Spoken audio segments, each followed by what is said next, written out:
भीमपुर गांव में मनोहर अपनी पत्नी सुगंधा और दो छोटे बेटे के साथ रहता था। वो कई महीनों से बीमार था, जिस वजह से सुगंधा और उसके दोनों बच्चे हमेशा परेशान रहते थे।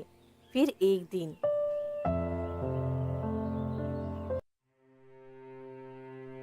जी, आपको क्या हुआ? उठिए ना, खाना खा लीजिए। नहीं भाग्यवान। अब मुझे लगता है कि अब मैं और नहीं बच पाऊंगा। मुझे माफ कर दे। मैं अपनी पूरी जिम्मेदारी नहीं निभा पाया। नहीं जी, ऐसा मत कहिए। अगर आपको कुछ हो गया तो मैं ये दो बच्चे कैसे पालूंगी? नहीं, आप मुझे छोड़कर नहीं जा सकते। भगवान के लिए ऐसा मत कहिए। तुम चिंता मत करो भाग्यवान। ये देखो, ये सिक्का है। इसे तुम ले जाकर एक राज्य है पद्मागढ़, वहां के महाराज को दिखा देना। ये सिक्का क्या है और राजा को दिखाने से क्या होगा? तुम दिखा देना, तुम्हारे सारे कष्ट दूर हो जाएंगे। मैं अपना वादा ना निभा सका, लेकिन तुम लोगों को यूं तकलीफ में नहीं देख सकता। ये सिक्का राजा को दे देना, तुम्हें सहारा जरूर देंगे। मनोहर की आंखें धीरे धीरे बंद होने लगती है और उसकी सांसें थम जाती है। नहीं नहीं जी, आप हमें यूं छोड़कर नहीं जा सकते। आपने कहा था कि सब ठीक हो जाएगा। आपने वादा किया था, आप मत जाइए।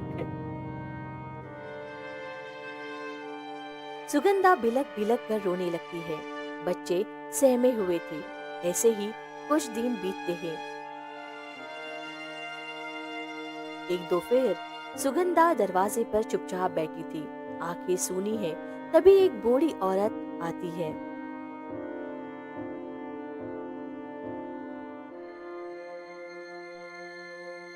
आगे क्या करोगी बिटिया?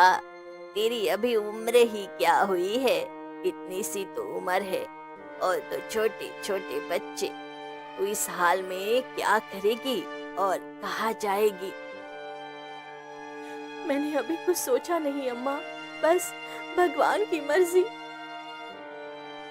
मैं तो कहती हूँ कि तुम दूसरी शादी कर लेना, नहीं तो दो दो बच्चों को अकेले पालना आसान नहीं होगा। ये कैसी बातें कर रही हो अम्मा? अभी भी इनके गए हुए बस एक ही हफ्ता हुआ है और आप इस तरह की बातें कर रही हो। ऐसा मत कहो। मैं उनसे बहुत प्रेम करती थी और उनकी जगह मैं किसी को नहीं दे सकती। तो फिर तुम ये बच्चे को कैसे पालोगी? कहाँ रहोगी? क्या खाओगी? उन्होंने मुझे एक रास्ता दिखाया है, बस मैं कल सवेरे वही निकल रही हूँ। बाकी जो भगवान की मर्जी हो।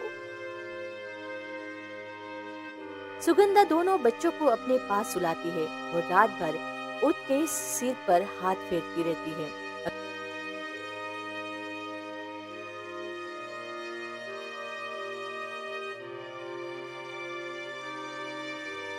अगली सुबह सुगंधा अपने दोनों बेटों को लेकर घर से निकलती है। रास्ता लंबा है, जंगल और पगडंडियों से होते हुए पद्मगढ़ की ओर बढ़ती है।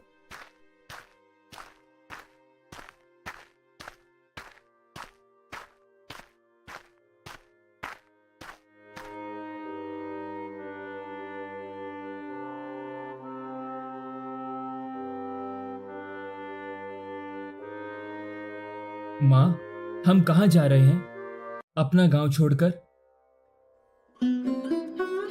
बेटा, हम पद्मगढ़ जा रहे हैं। तुम्हारे पिताजी ने वही जाने को कहा था। लेकिन माँ, हम अपना गांव छोड़कर क्यों जा रहे हैं? बेटा, यहाँ रहकर भी हम क्या कर लेंगे? ये गांव अब हमारा नहीं रहा। सब अपने मतलब में लगे हैं। किसी को हमारी परवाह नहीं। ऐसी जगह जीने से अच्छा है कहीं नई उम्मीद की तलाश की जाए। ठीक है माँ, चलो। माँ, मुझे बहुत प्यास लगी है। ठहर बेटा, मैं तुम्हारे लिए पानी लेकर आती हूँ।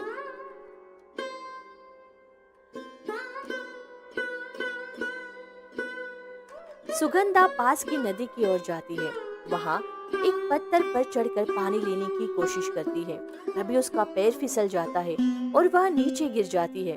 उसके पैर से खून निकलने लगता है। हे भगवान, ये क्या हो गया? अब मैं क्या करूं? मेरे बच्चे मेरा इंतजार कर रहे हैं। वह आसपास की मिट्टी उठाकर अपने घाव पर लगा देती है और खून धीरे धीरे रुक जाता है। अब ठीक है, खून बंद हो गया। अब जल्दी से पानी भरती हूँ। वह दोबारा पानी भरती है और दोनों बेटों के पास जाती है।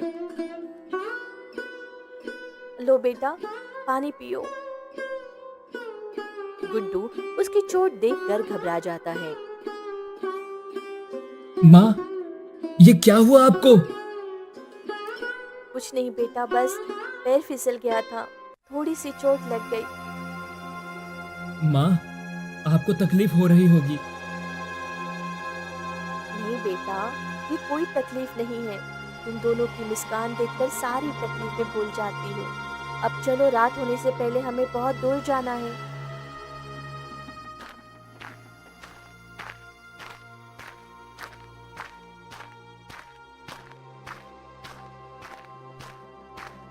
वे तीनों आगे बढ़ते हैं, कई घंटे सफर करते हैं और आखिरकार पदमगढ़ राज्य के महल के बाहर पहुंचते हैं। महल का गेट सैनिकों से घिरा था। रुको, कौन हो तुम? कहाँ से आ रहे हो और इस तरह अंदर कैसे घुस आए? कृपया मुझे अंदर जाने दीजिए। मुझे महाराज से मिलना है, बहुत जरूरी काम है। बिना अनुमति के कोई महाराज से नहीं मिल सकता, ये राज्य का नियम है। देखिए, मेरे साथ छोटे छोटे बच्चे हैं। अगर मैं महाराज से नहीं मिली तो मैं कहाँ जाऊंगी? मेरे पास अब कोई रास्ता नहीं है। मेरे पति ने आखिरी समय में यही कहा था कि महाराज मेरी मदद करेंगे। मेरे पास सिर्फ यही सिक्का है, इसे दिखाने आई हूँ। कृपया करिए, रहम करिए। सैनिक कुछ सोच में पड़ जाता है। तभी दरबार का मंत्री वहां आता है। क्या हो रहा है? यहाँ किस बात का शोर है? मंत्री जी, ये महिला अपने बच्चों को लेकर आई है और महाराज से मिलने की जिद कर रही है। मैंने इसे बहुत समझाया लेकिन ये मानने को तैयार ही नहीं है।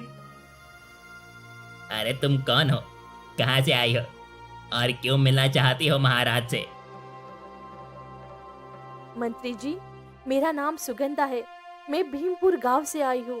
मेरे पति मनोहर ने मरने से पहले कहा था कि ये पुराना सिक्का लेकर महाराज के पास जाओ।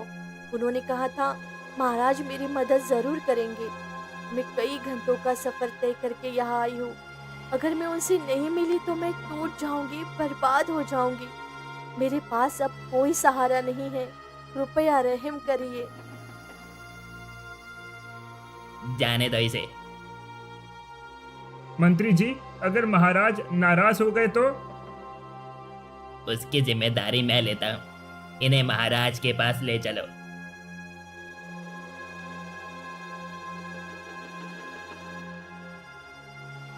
कौन हो तुम? भीख मांगने वाली औरत, कैसे घुस आई मेरे महल में? अभी के अभी निकालो यहाँ से इसे।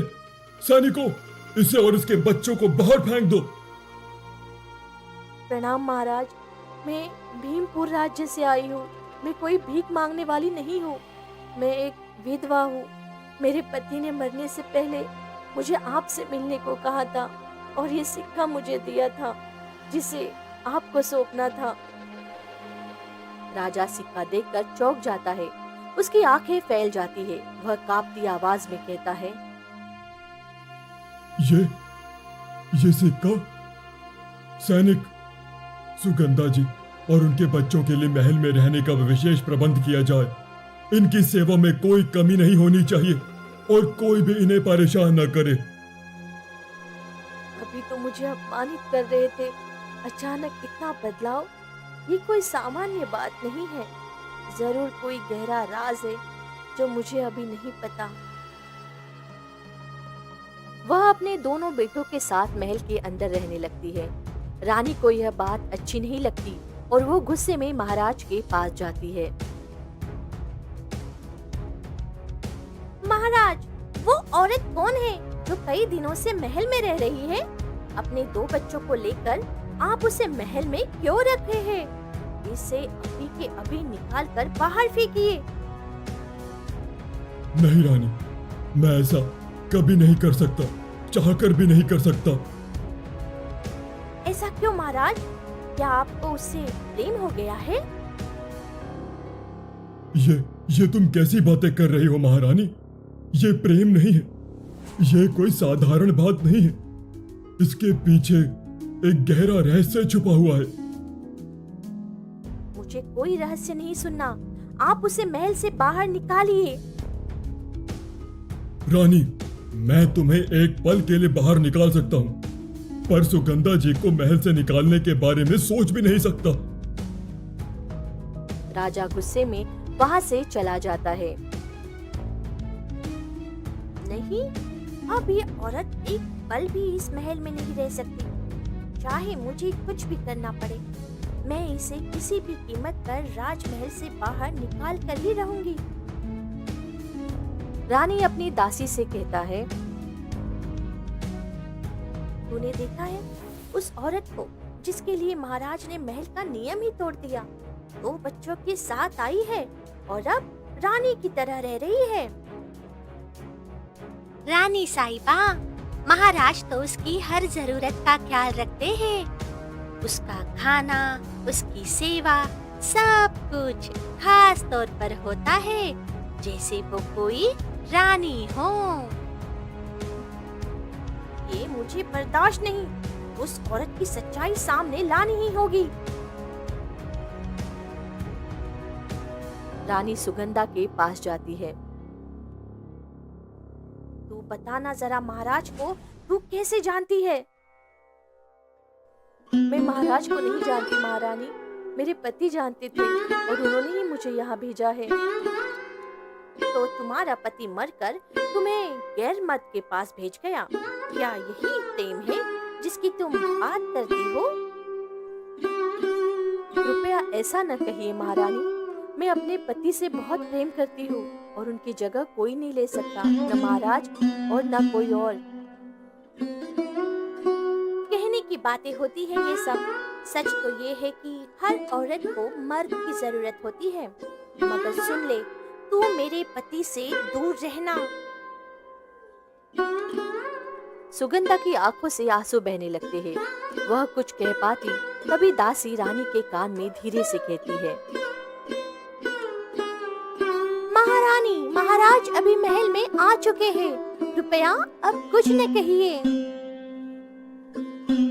रानी मुस्कुरा कर कहती है, ठीक है, अब तू मेरी बात मानेगी। जो मैं कहूँ वह तुझे करना पड़ेगा। मैं आपकी आज्ञा मानूंगी महारानी। इस तरह कुछ दिन बीतते हैं। महाराज सुगंधा और उसके बच्चों के साथ साथ समय बिताने लगते हैं। उनकी नजरों में अपनापन बढ़ता है। रानी का मन जलन से भरने लगता है। एक दिन रानी अपने गुप्त सिपाहियों को बुलाकर कहती है, उस औरत का बड़ा बेटा मुझे नहीं चाहिए। वो अब इस महल में नहीं दिखनी चाहिए। उसे कहीं दूर फेंकाओ, जंगल में। जो हुक्म रानी साहिबा, मैं उसे आज रात को ही इस महल से गायब कर दूंगा और ऐसी जगह छुपाऊंगा कि कोई दूजा कभी नहीं ढूंढ पाएगा। रात का समय होता है। सिपाही चुपके से सुगंधा के बेटे को लेकर जंगल में छोड़ आता है। सुबह होते ही, महाराज, महाराज, मेरा पुत्र कहीं नजर नहीं आ रहा है महाराज। पूरा महल छान मारा लेकिन वो कहीं नहीं मिला। मुझे डर लग रहा है महाराज, कुछ अनहोनी तो नहीं हो गई? सुगंधा, तुम घबराओ मत, मैं खुद तुम्हारे साथ चलकर उसे ढूंढूंगा। कहीं ना कहीं वो जरूर मिलेगा। चिंता मत करो, मैं तुम्हारे साथ हूं। राजा और सुगंधा जंगल की ओर निकलते हैं।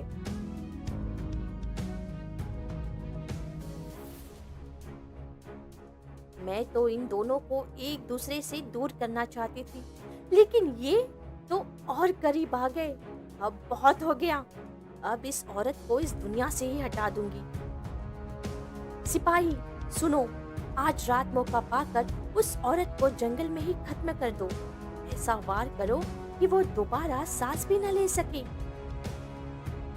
जो आज्ञा महारानी। जंगल में राजा और सुगंधा एक साथ बेटे की तलाश कर रहे होते हैं। तभी सिपाही तीर चलाता है, लेकिन तीर गलती से राजा को लग जाता है।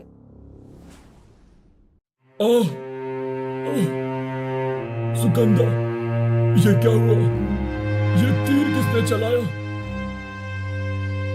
महाराज, आप पर तीर किसने चलाया? आपकी तबीयत बिगड़ रही है। रुको, मैं आपको किसी सुरक्षित जगह ले चलती हूँ। सुगंधा राजा को घसीटते हुए एक गुफा में ले जाकर तीर निकालकर औषधि लगा देती है। कुछ घंटों बाद राजा को होश आता है।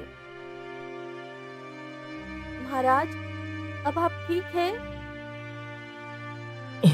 हाँ सुगंधा, थोड़ा दर्द है, लेकिन अब मैं ठीक हूँ।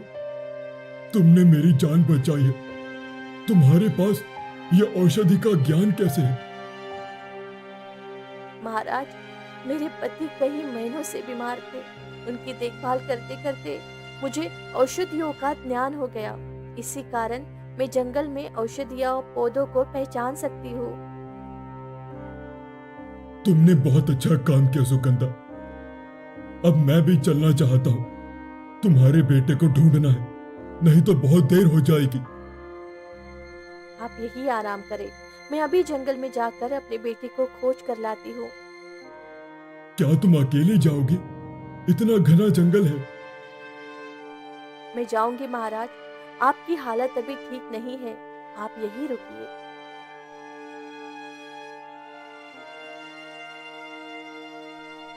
सुगंधा जंगल में थोड़ी और दूर जाती है। तभी सामने रानी आ जाती है। तो तुम यहाँ हो? तुम बाज नहीं आती हो, है ना? तुम्हारी वजह से ही सब कुछ हो रहा है। रानी साहिबा, आप इस वक्त जंगल में? तुमने मेरे पति को मुझसे दूर किया है, अब मैं तुम्हें हमेशा के लिए दूर करूंगी। सिपाही, इसे पकड़ो और उस गुफा में जाकर कैद कर दो, जहाँ से कोई इसे ढूंढ भी न सके। जो आज्ञा महारानी। नहीं महारानी, ऐसा मत करिए। मेरे बेटे को ढूंढना है, वो कहीं जंगल में अकेला है। अगर समय पर नहीं पहुंची तो वो मर जाएगा। महारानी, मैं आपके सामने हाथ जोड़कर विनती करती हूँ, मुझ पर रहम करिए। मेरा उस चक्कर से कोई वास्ता नहीं। मैं महाराज को सिर्फ एक प्रजा की तरह हूँ। मुझ पर शक मत करिए। मेरा बेटा निर्दोष है, उसे इस बदले की आग में मत झोंकिए। रहम? अब कोई रहम नहीं होगा सुगंधा। तुम्हारी मासूमियत का नाटक अब और नहीं चलेगा। जाओ, सड़ो उस गुफा में अकेली और दीवारों से रहम की भीख मांगना, लेकिन वहां भी कोई तुम्हारी चीख नहीं सुनेगा। सुगंधा को गुफा में कैद कर दिया जाता है। 2 दिन बीत जाते हैं। उधर राजा सुगंधा के बेटे को ढूंढ लेते हैं और महल लौट जाते हैं, पर सुगंधा नहीं लौटती। राजा को चिंता होने लगती है। सुगंधा अभी तक क्यों नहीं लौटी? मुझे उसे ढूंढना होगा। कहीं कुछ गलत तो नहीं हो गया? राजा सैनिकों के साथ जंगल की तरफ निकलने पड़ते हैं। ढूंढते ढूंढते उन्हें गुफा मिलती है, जहाँ सुगंधा कैद होती है। सुगंधा, ये क्या हाल बना के रखा है तुम्हारा? तुम यहाँ कैसे? महाराज, मुझे रानी साहिबा और उनके सैनिकों ने यहाँ बंद किया है, क्योंकि वो मुझे आपसे दूर करना चाहती थी। इसीलिए उन्होंने मुझे इस अंधेरी गुफा में कैद करवा दिया। रानी की इतनी हिम्मत तुम चलो मेरे साथ, अब मैं कोई अन्याय नहीं होने दूंगा। राजा सुगंधा को लेकर महल लौटते हैं। रानी सामने होती है। रानी, तुम्हारी हिम्मत कैसे हुई सुगंधा को जंगल में कैद करवाने की? तुमने सोच भी कैसे लिया मैं इसे कभी छोड़ सकता हूँ? महाराज, आप इस औरत के लिए इतना क्यों कर रहे हैं? आप उसे लेकर इतने भावुक क्यों हो जाते हैं? क्या आपको उससे प्रेम हो गया है? चुप हो जाओ रानी, तुम नहीं जानती इसके पीछे कौन सा रहस्य है। मुझे जानना है महाराज, आखिर ऐसा क्या है इस औरत में जो आप उसकी इतनी फिक्र करते हैं? क्या रिश्ता है आपका इससे? क्यों इसके लिए आप महल के नियम तक तोड़ने को तैयार हैं? तो सुनो रानी, अब तुम्हें सच जानना ही चाहिए। बहुत वर्ष पहले इस राज्य का राजा मैं नहीं था, बल्कि सुगंधा का पति मनोहर था। वही इस राज्य का असली उत्तराधिकारी था, एक न्यायप्रिय राजा।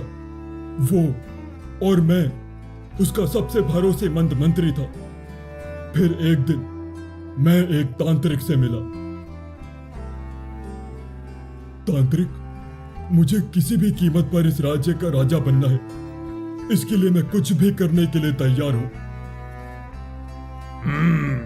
मंत्री, तुम जो चाहते हो वो आसान नहीं है। मनोहर एक शक्तिशाली और धर्मनिष्ठ राजा है, पर अगर तुम सच में राजपाट पाना चाहते हो तो इस यंत्र का उपयोग करना होगा। एक बार इसकी शक्ति काम कर गई तो पूरा राज्य तुम्हारे सामने झुक जाएगा। लेकिन याद रखना, इसका मूल्य चुकाना पड़ेगा। मूल्य जो भी हो, मैं देने को तैयार हूं। मुझे वो ताज चाहिए, वो सिंहासन चाहिए जो हर दिन मनोहर के सिर पर चमकता है। तो ये ले मायावी यंत्र, कल सुबह महल के राजसभा में इसे छुपा कर रखना। जब ये सक्रिय होगा तो सच्चाई और झूठ में फर्क करना मुश्किल हो जाएगा। तब तुम जो चाहो वो होगा। फिर अगली सुबह मंत्री वैसा ही करता है जैसा तांत्रिक ने बताया था। वह चुपचाप उस जादुई यंत्र को राजगद्दी के नीचे रख देता है और स्वयं राजसभा में आकर सिंहासन के पास खड़ा हो जाता है। फिर जैसे ही सभा आरंभ होती है, सभी दरबारी, मंत्रीगण और सभासद उसी को राजा मानने लगते हैं, मानो वर्षों से वही राजा रहा हो, और मनोहर को कोई पहचानने तक से इनकार कर देता है। क्यों किया तुमने ये मंत्री? मैंने तो हमेशा तुम पर भरोसा किया था, तुम्हें भाई माना था। फिर क्यों मेरी पीठ पे छुरा घोंपा तुमने? महाराज, मैं जानता हूं कि आप मुझसे नफरत करेंगे, पर मुझसे आपकी कोई दुश्मनी नहीं थी।